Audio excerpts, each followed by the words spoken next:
बंधु माने प्रत्येक वर्ष सावित्री व्रत ज्येष्ठ मास अमावास्या तिथि रे पड़ी थाए किंतु चलित वर्ष सावित्री व्रत मे 26 तारिख रे पड़ुची एवं 27 तारिख दिन अमावास्या पड़ुची। तेबे चलित वर्ष आमे 26 तारिख रे सावित्री व्रत पालन करिबा। बंधु माने प्रत्येक सधवा नारी माने सावित्री व्रत करिथांती। निज स्वामींकर दीर्घायु कामना करी सधवा नारी माने एही व्रत पालन करिथांती। नुआ बोहू माने मध्य बाहाघरर प्रथम वर्ष ठारू सावित्री व्रत रखिथांती। तेबे बंधु माने सावित्री व्रत रे केउ रंगर साड़ी पूजा करिबा उचित, केउ रंगर चूड़ी पूजा करिबा उचित। तेबे आपण माने जानी रखिबा उचित जे सावित्री व्रत रे सबु बेले नाली रंगर साड़ी एवं चूड़ी पूजा करा जाई थाए। एहा को बहुत शुभ माना जाई थाए। माता पार्वतींकर पूजा करुथिले आपण कला संखार पूजा करि परिबे। बंधु माने सावित्री व्रत रे केउ रंगर व्रत आपण पूजा करिबा उचित। तेबे हलदिया रंगर व्रत एवं नाली रंगर व्रत पूजा करि परिबे। एवं मने रखंतु सबु बेले आपण सावित्री व्रत को डाहाण हाथ रे पिंधिबा उचित। आपण माने देखिथिबे व्रत को केही केही निजर हाथ रे आमे जेउठारे चूड़ी पिंधिछु सेही ठारे पिंधि थांती, किंतु सेठारे व्रत पिंधिबा उचित नुहे। कारण आमे जेतेबेले जे कोनोसी खाद्य खाइथाउ तो ताहारी ओइठा सुकुड़ी मध्य व्रत रे पड़िबार संभावना थाए, जहा द्वारा व्रतर अपमान होइथाए। तेणु व्रत को आपण माने सबु बेले निज बाहुरे पिंधंतु। बंधु माने सावित्री व्रत रे केउ देवी देवों को पूजा करा जाई थाए। तो सावित्री व्रत टी देवी सावित्री, माँ लक्ष्मी एवं माता पार्वती को पूजा करा जाई थाए। एहा सहित प्रभु नारायण एवं शिव शंकरंकर मध्य पूजा करा जाई थाए। एवं आपण निज घरे मध्य करि परिबे। एवं आपण चाहिले बर गछरे मध्य सावित्री व्रत पूजा करा जाई थाए। तेबे बंधु माने सत्यवान को जीवन फेराई देइथिले यमराज। रानी सावित्री सेथिपई यमदेवता को पूजा करिथिले। सेथिपई एही दिन धर्मराजंकर मध्य पूजा करा जाई थाए। आपणकर स्वामींकर दीर्घायु पई आपण एही दिन यमदेवतांकर मध्य पूजा करिबा उचित।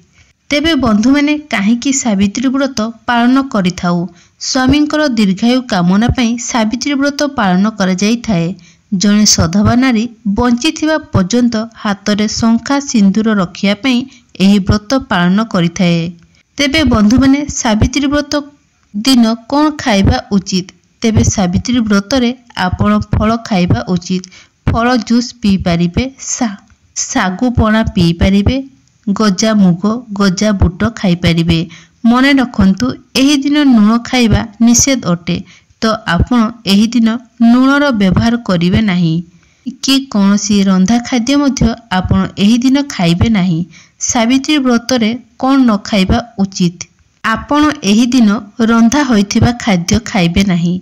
पियाज, रेसुण, चा, पिता, कषा, ठंडा पानीय कौनसी भी बाहरर खाद्य आपण एही दिन खाइबा उचित नुहे। बंधु माने जेउ माने घरे सावित्री व्रत करिथांती से माने किपरि भाबरे सावित्री व्रत करिवे? तो घरे आपण जेउ शिलुपुआ रखिछंती, शिलुपुआ रे हळदी लगाई मांकर आखि, नाक, पाटी, मुह एसबु करी प्रतिमूर्ति स्थापना करी पूजा करि परिबे। किंबा घट स्थापना करी नडिया किंबा पइड रे देवींकर प्रतिमूर्ति स्थापन करी आपण पूजा करि परिबे। सावित्री व्रत रे केतोटी फलर पूजा करा जाई थाए? बंधु माने सावित्री व्रत रे सबु प्रकारर फलर पूजा करा जाई थाए। जदि सबु प्रकारर फल आपण पई पारु नाहांती तेबे 5 प्रकारर फल रे आपण पूजा करि परिबे। किंबा जदि 5 प्रकारर फल मध्य नाही तेबे कोनसी गोटिए फलरु 5टी फल रे मध्य आपण पूजा करि परिबे। सावित्री व्रत रे कौन कौन जरूरी होइथाए? सावित्री व्रत रे गुआ, दीप, व्रत, आंबपत्र, अलता, सिंदूर, फल, साड़ी, अरुआ चाउल, फूल, हलदी, कौड़ी, बरकड़ी पत्र, दुब, बही, पितल थाली एवं माटीर कलश किंबा पितलर कलश आवश्यकता रही थाए। बंधु माने आपण जो सावित्री व्रत ପିନ୍ଧିବେ। ସେହି ବ୍ରତରେ କେତୋଟି ଗଣ୍ଠି ରଖିବେ। ସାବିତ୍ରୀ ବ୍ରତ ଦିନ ସାବିତ୍ରୀ ବ୍ରତ ପ୍ରତ୍ୟେକ ସଧବା ନାରୀମାନେ ଧାରଣ କରିଥାନ୍ତି। ବ୍ରତରେ 7ଟି ଗଣ୍ଠି ପଡ଼ିଥାଏ, ଯାହାକୁ ନାରୀମାନେ ଧାରଣ କରିଥାନ୍ତି। ବ୍ରତକୁ ହଳଦୀରେ ବୁଡ଼ାଇ ବା ହଳଦିଆ ରଙ୍ଗର ବ୍ରତ ଧାରଣ କରିବା ଉଚିତ। ବନ୍ଧୁମାନେ, ସାଧାରଣତଃ ସାବିତ୍ରୀ ବ୍ରତର ଭାର ବାପଘରୁ ଆସିଥାଏ। ତେବେ ସାବିତ୍ରୀ ଭାର ବାପଘରୁ ଆସିବା ଉଚିତ ନା ଅନୁଚିତ? ସାବିତ୍ରୀ ବ୍ରତ ସ୍ୱାମୀଙ୍କ ପାଇଁ କରାଯାଇଥାଏ। ତେଣୁ ସାବିତ୍ରୀ ବ୍ରତର ସମସ୍ତ ପୂଜା ସାମଗ୍ରୀ ସ୍ୱାମୀଙ୍କ ଘରୁ ଆଣି ବ୍ରତ ପାଳନ କରିବା ଉଚିତ। ବାପ ଘରର ଲୋକଙ୍କୁ କଷ୍ଟ ଦେଇ ସାବିତ୍ରୀ ବ୍ରତ ପାଳନ କଲେ ସ୍ୱାମୀଙ୍କର ଅମଙ୍ଗଳ ହୋଇଥାଏ। ମନୁଷ୍ୟମାନେ ହିଁ ଏହିସବୁ ତିଆରି କରିଛନ୍ତି। ଏହା ପୁରାଣର ସಮೇତ ନୁହେଁ। ମାନି ନିଅନ୍ତୁ, ଯଦି ଆପଣଙ୍କର ବାପ ଘରର ଲୋକଙ୍କର ସକ୍ଷମ ଭଲ ରହିଛି, ସେମାନେ ଖୁସିରେ ଆପଣଙ୍କୁ ଏସବୁ ଦେଉଛନ୍ତି, ତ ଏହା ଠିକ୍ ଅଛି। କିନ୍ତୁ ଯଦି ଆପଣଙ୍କ ବାପଘରର ଆର୍ଥିକ ଅବସ୍ଥା ଠିକ୍ ନାହିଁ ଏବଂ ଆପଣଙ୍କୁ ସାବିତ୍ରୀ ଭାର ଦେବା ପାଇଁ ସେମାନଙ୍କୁ ବହୁତ କଷ୍ଟର ସ୍ୱୀକାର କରିବାକୁ ପଡ଼ୁଛି, ତ ଏହା ବାପଘରୁ ଆଣିବା ବା ଆପଣ ଆଣି କରିବା ଆଦୌ ଉଚିତ ନୁହେଁ। ଆପଣଙ୍କର ସ୍ୱାମୀଙ୍କର ଯେତେ ବି ସମର୍ଥ ଅଛି, ଆପଣ ସେତିକି ଆଣି ପୂଜା କରିପାରିବେ। ଏହି ସାବିତ୍ରୀ ବ୍ରତଟି ସ୍ୱାମୀଙ୍କର ମଙ୍ଗଳ ପାଇଁ, ଈଶ୍ୱରଙ୍କର ଆଶୀର୍ବାଦ ପ୍ରାପ୍ତ କରିବା ପାଇଁ ପୂଜା କରାଯାଇଥାଏ। ତେଣୁ ଆପଣଙ୍କ ପାଖରେ ଯାହା ଅଛି ଆପଣ ତାକୁ ନେଇ ଶ୍ରଦ୍ଧାର ସହିତ ପୂଜା କରିପାରିବେ। ଭଗବାନ ଆମର ଶ୍ରଦ୍ଧା ଦେଖିଥାନ୍ତି, ଭକ୍ତି ଦେଖିଥାନ୍ତି, ସ୍ୱାମୀଙ୍କ ପ୍ରତି ଆମର ଆନ୍ତରିକତାକୁ ଦେଖିଥାନ୍ତି। ଆମେ କେତେ ଟଙ୍କାର ଶାଢ଼ୀ ପୂଜା କରୁଛେ, କେତେ ଟଙ୍କାର ଫଳ ପୂଜା କରୁଛେ, ସେସବୁ ଈଶ୍ୱର କେବେ ବି ଦେଖିନଥାନ୍ତି। ତେଣୁ ଆପଣ ନିଜର ସମର୍ଥ ଅନୁସାରେ ପୂଜା ସାମଗ୍ରୀ ଆଣି ପୂଜା କରିପାରିବେ। ବନ୍ଧୁମାନେ, ମନେ ରଖନ୍ତୁ, ସାବିତ୍ରୀ ବ୍ରତ ଦିନ ଆପଣ କେବେ ବି ଘରର ଛୋଟ ପିଲାଙ୍କୁ ବାଡ଼ାଇବେ ନାହିଁ, ଗୁରୁଜନମାନଙ୍କୁ ଅସମ୍ମାନ କରିବେ ନାହିଁ, ବିଶେଷ କରି ନିଜର ସ୍ୱାମୀଙ୍କୁ କେବେ ବି କଷ୍ଟ ଦେଲା ଭଳିଆ କୌଣସି ବି କଥା କହିବେ ନାହିଁ। କେବଳ ସାବିତ୍ରୀ ବ୍ରତ ଦିନ ହିଁ ନୁହେଁ, ଆପଣ କୌଣସି ବି ଦିନ ନିଜର ସ୍ୱାମୀଙ୍କୁ କିମ୍ବା ଗୁରୁଜନମାନଙ୍କୁ ଅପମାନ ଦେବା ଉଚିତ ନୁହେଁ। ସେମାନଙ୍କୁ କଷ୍ଟ ହେଲା ଭଳିଆ କୌଣସି ବି କଥା କହିବା ଉଚିତ ନୁହେଁ। କାରଣ ଯଦି ଆମେ ଏପରି କରୁଛେ, ତେବେ ଆମର ବ୍ରତ, ପୂଜା, ଉପାସନା ଏସବୁର କୌଣସି ବି ମୂଲ୍ୟ ରହିନଥାଏ। ତେବେ ବନ୍ଧୁମାନେ, ଆପଣ ବ୍ରତ ଦିନ କ'ଣ କରିବା ଉଚିତ ନୁହେଁ?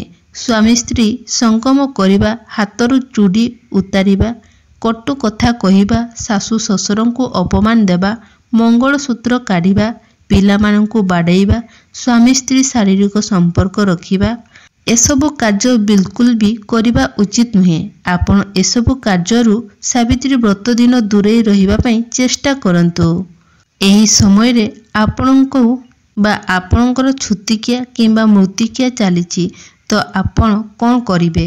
ଛୁତିକିଆ ମୃତ୍ତିକିଆ ସମୟରେ ବ୍ରତ କରାଯାଇନଥାଏ, କାରଣ ଏହି ସମୟରେ ଶରୀର ଅଶୁଦ୍ଧ ରହିଥାଏ। ଛୁତକ ସମୟରେ ଶାଢ଼ୀ କି ଚୁଡ଼ି କି କୌଣସି ପୂଜା ସାମଗ୍ରୀକୁ ନ ଛୁଇଁ ଆପଣ ଅନ୍ୟ ହାତରେ ପୂଜା କରି ପ୍ରସାଦ ଖାଇପାରିବେ। କିନ୍ତୁ ମୃତ୍ତିକା ସମୟରେ ପୂଜା କରାଯାଏ ନାହିଁ କି ପ୍ରସାଦ ମଧ୍ୟ ସେବନ କରାଯାଏ ନାହିଁ। ତେବେ ବନ୍ଧୁମାନେ, ଗର୍ଭବତୀ ମହିଳାମାନେ ସାବିତ୍ରୀ ବ୍ରତ କରିପାରିବେ ନା ନାହିଁ? ଗର୍ଭବତୀ ମହିଳାମାନେ ବ୍ରତ କରିପାରିବେ, କିନ୍ତୁ ଉପାସନା କରି ନୁହେଁ। ଖାଇ ପିଇକି ଆପଣ ବ୍ରତ କରିପାରିବେ। ସମସ୍ତ ପ୍ରକାରର ଫଳ, ପରଟା, ଉପମା ଇତ୍ୟାଦି ଆପଣ ଖାଇପାରିବେ, କିନ୍ତୁ ଆମିଷ, ପିଆଜ, ରସୁଣ, ପିତା, ଉଷନା, କଷା, ପୋଡ଼ା ଏସବୁ ଆପଣ ବ୍ରତ ଦିନ ଖାଇବେ ନାହିଁ। ଯଦି ଆପଣଙ୍କର ମାସିକ ଧର୍ମ ହେଉଛି, ତାହେଲେ ଆପଣ ବ୍ରତ କରିପାରିବେ ନା ନାହିଁ? ମାସିକ ଧର୍ମ ସମୟରେ ବ୍ରତ କରିପାରିବେ, କିନ୍ତୁ କୌଣସି ପୂଜା ସାମଗ୍ରୀକୁ ଆପଣ ଛୁଇଁବେ ନାହିଁ ଏବଂ ପୂଜା କରିବେ ନାହିଁ। କେବଳ ପୂଜା ସାରିଲା ପରେ ଆପଣ ପ୍ରସାଦ ଖାଇବା ପରେ ଆପଣ ଅନ୍ୟ ଜିନିଷ ଗୁଡ଼ିକୁ ଖାଇପାରିବେ। ତେବେ ଘରର ଅନ୍ୟ ଜଣେ ସଦସ୍ୟ କିମ୍ବା ଆପଣଙ୍କ ସ୍ୱାମୀଙ୍କର ଦ୍ୱାରା ପୂଜା କରାଇପାରିବେ। ଆପଣ ପୂଜା ଜିନିଷ ଆଣିପାରିବେ। ସାବିତ୍ରୀ ବ୍ରତ ପ୍ରଥମ କରି କେବେ କରାଯାଇଥାଏ? ବିବାହର ପ୍ରଥମ ବର୍ଷରୁ ହିଁ ସାବିତ୍ରୀ ବ୍ରତ କରାଯାଏ। ଯଦି ପ୍ରଥମ ବର୍ଷ ବ୍ରତ କରିବା ସମୟରେ ଋତୁସ୍ରାବ ହୋଇଥାଏ କିମ୍ବା ଛୁତୁକିଆ କିମ୍ବା ମୃତ୍ତିକିଆ ହୋଇଥାଏ, ତେବେ ବିବାହର ପ୍ରଥମ ବର୍ଷ ପୂଜା ନ କରି ପର ବର୍ଷ ଠାରୁ ଆପଣ ଆରମ୍ଭ କରିପାରିବେ। ସାବିତ୍ରୀ ବ୍ରତ ଦିନ କେଉଁ ଠାକୁରଙ୍କୁ ଦର୍ଶନ କରିବା ଶୁଭ ହୋଇଥାଏ? ଭଗବାନ ଶିବ ଶଙ୍କର ଏବଂ ମାତା ପାର୍ବତୀ ଲକ୍ଷ୍ମୀ ନାରାୟଣଙ୍କୁ ଯୋଡ଼ି ଦର୍ଶନ କଲେ ଏହାକୁ ବହୁତ ଶୁଭ ମନାଯାଇଥାଏ। ବନ୍ଧୁମାନେ, ଆପଣ ବ୍ରତ ସାରିଲା ପରେ ପୂଜା କରି ଆଣିଥିବା ଶାଢ଼ୀ, ଶଙ୍ଖା, ସିନ୍ଦୁର, ଅଳତା ପିନ୍ଧି ସ୍ୱାମୀଙ୍କ ଠାରୁ ଏବଂ ଘରର ସମସ୍ତ ଗୁରୁଜନମାନଙ୍କ ଠାରୁ ଆଶୀର୍ବାଦ ନେବା ଉଚିତ। ସ୍ୱାମୀ ଯଦି ନିଜ ଇଚ୍ଛାରେ ପ୍ରସାଦ ଖୁଆଇ ବ୍ରତ ଭାଙ୍ଗୁଛନ୍ତି ତେବେ ଏହା ବହୁତ ଶୁଭ ହୋଇଥାଏ ଏବଂ ସାବିତ୍ରୀ ବ୍ରତ ଦିନ ଯଦି ଶଙ୍ଖା ସିନ୍ଦୁର ନିଜ ସ୍ୱାମୀ ଆପଣଙ୍କୁ ପିନ୍ଧାଇ ଦିଅନ୍ତି ତ ଏହାକୁ ଆହୁରି ଶୁଭ ମନାଯାଇଥାଏ। ବନ୍ଧୁମାନେ, ସାବିତ୍ରୀ ବ୍ରତ କେଉଁ ଦିନ ଓଝାଯାଏ? ସାବିତ୍ରୀ ବ୍ରତ ସାରିବା ତା ପରଦିନ ଗାଧୋଇ ସାରି ଘରର ଠାକୁର ପୂଜା କରି ସାରିଲା ପରେ ଆପଣ ବ୍ରତକୁ ଓଝାଇ ପାରିବେ। ତେବେ ବନ୍ଧୁମାନେ, ଏହା ଥିଲା ସାବିତ୍ରୀ ବ୍ରତର କିଛି ଗୁରୁତ୍ୱପୂର୍ଣ୍ଣ ନିୟମ ଯେଉଁଗୁଡ଼ିକ ଆପଣମାନେ ସମସ୍ତେ ମାନିବା ଉଚିତ। ଯଦି ଆପଣ ନବବିବାହିତା ଅଟନ୍ତି ଏବଂ ସାବିତ୍ରୀ ବ୍ରତର ନିୟମଗୁଡ଼ିକ ବିଷୟରେ ଜାଣିନାହାନ୍ତି ତ ଏଇଗୁଡ଼ିକ ଥିଲା ସାବିତ୍ରୀ ବ୍ରତ ସମ୍ବନ୍ଧୀୟ କିଛି ଗୁରୁତ୍ୱପୂର୍ଣ୍ଣ ନିୟମ ଯେଉଁଗୁଡ଼ିକ ମାନି ଆପଣ ବ୍ରତ ପାଳନ କରିବା ଉଚିତ। ଏସବୁ ମାନିବା ଦ୍ୱାରା ଆପଣଙ୍କୁ ବ୍ରତର ଶୁଭ ଫଳ ମିଳିଥାଏ। ତେବେ ବନ୍ଧୁମାନେ, ମୋର ଏହି ଭିଡ଼ିଓଟି ଯଦି ଭଲ ଲାଗିଥାଏ ତାହେଲେ ଭିଡ଼ିଓକୁ ଗୋଟେ ଲାଇକ୍ କରି ଚ୍ୟାନେଲଟିକୁ ସବସ୍କ୍ରାଇବ୍ କରିଦେବେ ଏବଂ କମେଣ୍ଟ ବକ୍ସରେ ଭକ୍ତି ଏବଂ ଶ୍ରଦ୍ଧାର ସହିତ ଜୟ ମା ସାବିତ୍ରୀ ନିଶ୍ଚୟ ଲେଖିବେ।